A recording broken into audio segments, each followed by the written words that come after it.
Assalamualaikum. I hope you all will be fine. So today we are going to discuss the lesson number 23 of PSY 409 Positive Psychology. So before watching the video, subscribe to the channel and also hit the bell icon so you will be notified whenever I will upload the next video. So first we will discuss the implicit theories. अच्छा, implicit theories के अंदर ना वो जो construct उसके basic element को जो वो डिफ़ाइन करता है, और क्लेटन जो है 1975 के अंदर उन्होंने जो है वो क्या हुआ था कि विजडम कंस्ट्रक्ट के बारे में जो वो स्टडी किया था।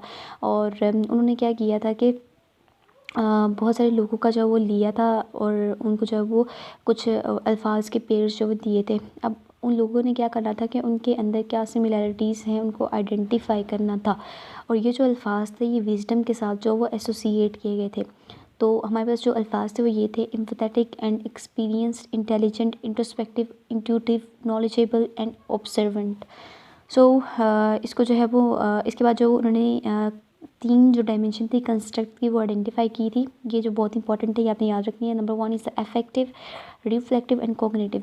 जो कॉग्निटिव है that is actually based on experience and intelligence, और रिफ्लेक्टिव जो है वो इंट्यूशन और इंट्रोस्पेक्शन के ऊपर होती है, और अफेक्टिव जो है वो एम्पैथी और कंपैशन के ऊपर होती है। सो अब इसका जो है वो देख लेते हैं कि क्लेटन ने जो है वो क्या किया था कि विजडम कंस्ट्रक्ट को जो है वो उसने आइडेंटिफाई किया था, और उसने जो है वो कुछ पेयर अल्फाज के दिए थे लोगों को, और उन्होंने जो उसके अंदर जो है वो सिमिलैरिटीज़ को आइडेंटिफाई करना था, और वो अल्फाज जो मैंने आपको बताए थे, फिर उसने जो वो तीन डायमेंशन जो वो दी थी। ये एमसीक्यूज़ में आ सकता है।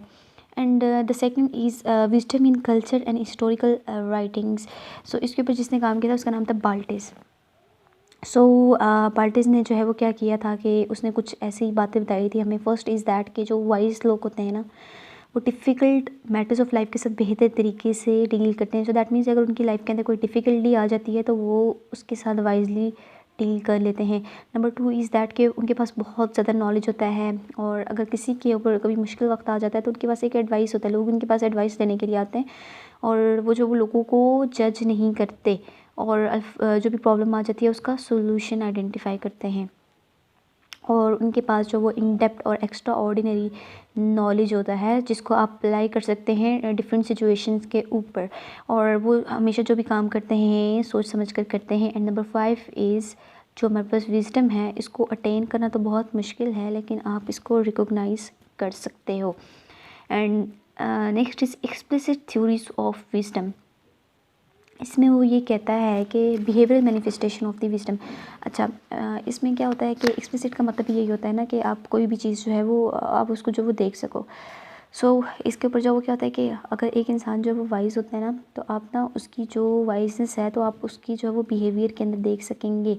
और इसमें जो वो डिफरेंट थ्योरीज जो वो फॉल करती हैं। एंड कोग्निटिव थ्योरीज आ गई जो कि पियाजेट ने जो वो दी थी, और एरिक एरिक्सन ने जो वो पर्सनैलिटी की थ्योरी के ऊपर बात की थी, और प्रैग्मेटिक नॉलेज के ऊपर जो वो भी हम लोग आगे थ्योरीज पढ़ेंगे तो ये उसमें कवर हो जाएगा। And stage theories. अच्छा, इसमें जो वो कोग्निटिव डेवलपमेंट के ऊपर बात हुई थी, अभी मैंने ऊपर बताया था कि जीन पियाजेट ने जो ये दी थी। अब इसमें जो है वो मैं डिस्क्राइब करती हूँ कि उसने क्या बात करी थी। वो ये कहता है कि हमारे पास जो क्वालिटेटिव डिफरेंस होता है थिंकिंग का, सोच का जो वो एक क्वालिटेटिव डिफरेंस होता है जो कि बचपन से जो वो लेकर अब तक हो रहा होता है।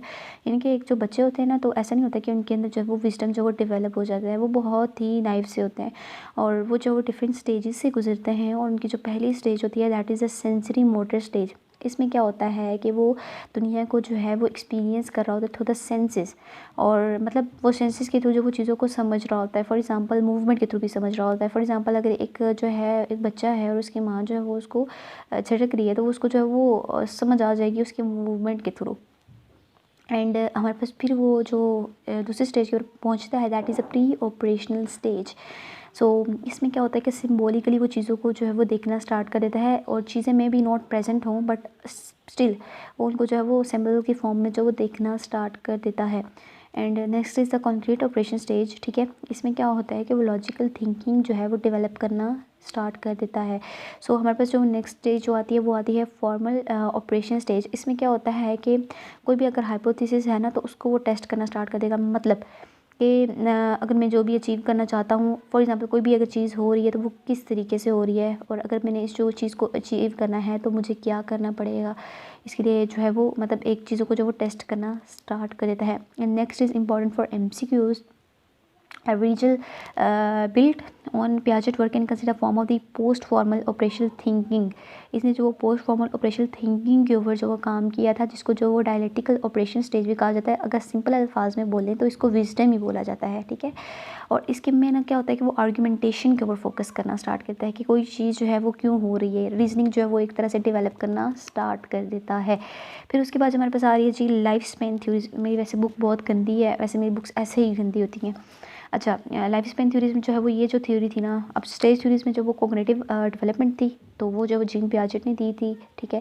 और फिर उसके बाद जो है वो हमारे पास जो है वो रिचल के बारे में हमने बात की थी कि वो पोस्ट फॉर्मल ऑपरेशनल थिंकिंग के ऊपर जो वो काम किया था। और कोग्निटिव डेवलपमेंट में जो है वो उन्होंने 4 चीज़ों के बारे में बात की थी। एक सेंसरी मोटर स्टेज के बारे में, pre operational, concrete and formal stage के ऊपर, ठीक है। और फिर उसके बाद जो है वो पोस्ट फॉर्मल स्टेज के ऊपर जो वो रिचल ने जो वो बात की थी, जिसको जो वो डायलेक्टिकल ऑपरेशनल स्टेज भी बोला जाता है और सिंपली विजडम भी बोला जाता है। अब जो है वो हमारे पास नेक्स्ट आ जाता है life span theories, that is actually given by the Erikson. So वो कहता है कि जो भी हमारे पास विजडम है ना, that is a part of the optical development, यानी कि ऑप्टिमल डेवलपमेंट। अच्छा, मतलब बचपन से लेकर आज तक जब इंसान जो है वो डेवलप हो रहा होता है, ग्रो कर रहा होता है, तो विजडम जो है वो अकॉर्डिंगली जो है वो डेवलप हो रही होती है। फिर इसने जो वो एक चीज़ के ऊपर बात की थी, that is the collective good, यानी कि जो वाइज लोग होते हैं ना, वो सेल्फलेस होते हैं, मीन्स सेल्फिश नहीं होते, वो अपने आप से बाहर निकल कर दूसरों के बारे में भी सोचते हैं। वो जो वो कॉमन गुड के लिए काम कर रहे होते हैं, और वो जो है वो देखते हैं कि यार अगर हम लोग ये काम करेंगे तो इसमें दूसरों का क्या फ़ायदा होगा, वो दूसरे के फ़ायदे के लिए भी काम करते हैं ना, सिंपल वर्ड्स, तो ठीक है, वो अपने आप से जो वो निकल कर। और इसके अलावा ये कि वो जो वर्ल्डली मैटर्स होते हैं, आप अपने आप को जो उनसे अटैच नहीं करते, ठीक है। और उनको पता होता है, बहुत सारी रियलिटीज़ को एक्सेप्ट कर रहे होते हैं, जैसे कि हमने इस दुनिया से जाना है, वो जो वो इस चीज़ को एक्सेप्ट कर रहे होते हैं, दुनिया के साथ जो वो इतना अटैच नहीं होते, वो अपने आप को डिटैच कर लेते हैं, and all that stuff fall in this category. तो हमारे पास जो नेक्स्ट स्टेज आती है, that is the balance and Berlin theories, ठीक है।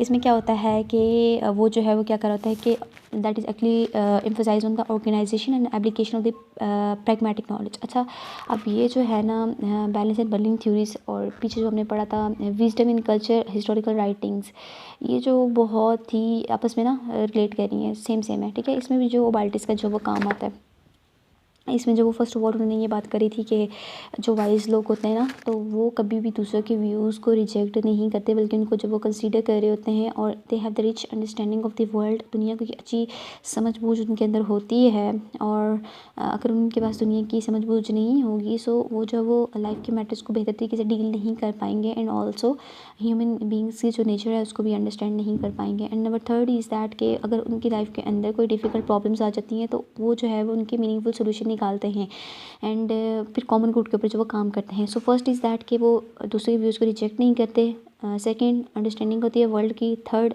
मुश्किल प्रॉब्लम्स के सोल्यूशन आइडेंटिफाई करते हैं, नंबर 4 कॉमन गुड के लिए काम करते हैं। एंड रॉबर्ट स्टर्नबर्ग थ्योरी, अच्छा, इसमें जो वो रॉबर्ट स्टर्नबर्ग ने जो वो इंटेलिजेंस और क्रिएटिविटी के ऊपर जो वो काम किया था, और इसमें जो वो हम लोग देख लेते हैं इसने क्या किया था कि इसने जो है वो प्रैक्टिकल नॉलेज के ऊपर जो वो बात करी थी, और इसमें वो ये कहता है कि अगर इंसान के पास जो भी नॉलेज है वो उसका किस तरीके से जो वो इस्तेमाल करता है। सो दैट मीन्स कि विजडम जो है वो क्या होती है कि अगर एक इंसान के पास कोई स्किल है या नॉलेज है, उसको बेहतर तरीके से इस्तेमाल करे और कॉमन गुड के लिए जो वो काम कर सके, ठीक है।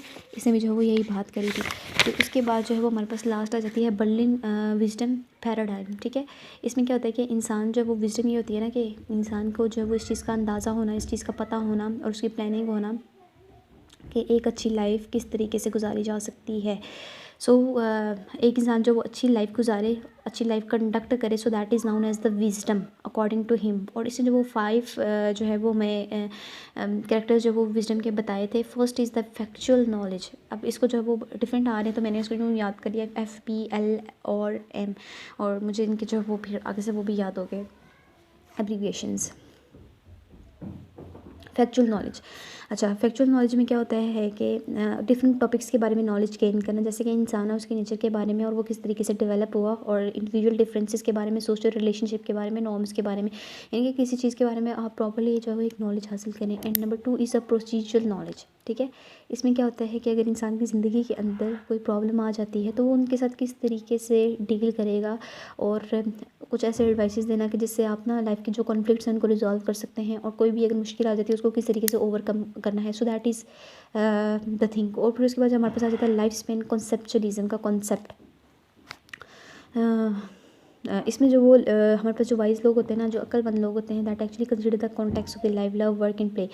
सो culture values in the passage of the time when reviewing problems and their associate, यानी कि कोई भी मुश्किल अगर उनकी लाइफ के अंदर आ जाती है तो उसको वो रिव्यू करते हैं, उसका सोल्यूशन जो वो फाइंड आउट करते हैं।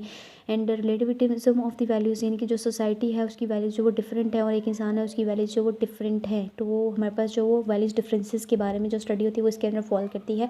And managing uncertainty, so that means कि इंसान के अंदर इतनी एबिलिटी हो कि वो डिसीजन बेहतर तरीके से ले सके, उसको जो वो डिसीजन मेकिंग में फ्लेक्सिबिलिटी हो, यानी कि अगर कोई भी डिफ़िकल्ट मूवमेंट आ जाता है लाइफ के अंदर तो वो जो है वो उसमें क्या होता है कि वो जो है वो डिसीजन ले सके और उस मूवमेंट को जो है वो डील कर सके।